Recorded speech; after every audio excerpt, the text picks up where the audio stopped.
Shalom, brothers and sisters. So that angel in the sun has been busy. He's really stoking his sun and getting it ready to go.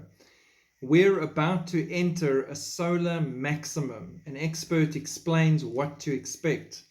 We're close to the next solar maximum, predicted to begin in 2025. The solar maximum presents the peak in solar activity when the sun's magnetic field reaches the strongest and most disordered and dynamic point.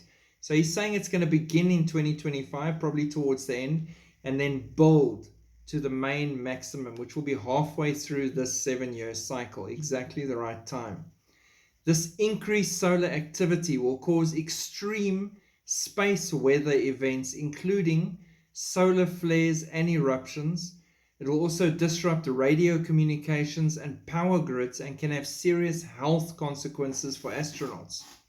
Solar cycles typically last 11 years. The solar maximum happens roughly in the middle of each cycle. The last maximum occurred between 2012 and 2014 and was particularly weak, one of the smallest in 100 years. However, the upcoming solar maximum will be more up to average values and higher, meaning we will see an impact on space weather and related potential consequences. The sun's magnetic field reaches peak strength during solar maximum, generating an increase in events like solar flares, coronal mass ejections. We're already seeing loads of them on a daily basis. The threat it poses to the power grid is the biggest concern, not least due to the cascading hazards presented by losing power for extended periods of time. Ask us in South Africa.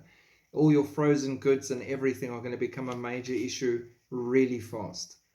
It all comes down to probability though. A stronger cycle means a greater probability of extreme weather and weather events and doesn't guarantee anything.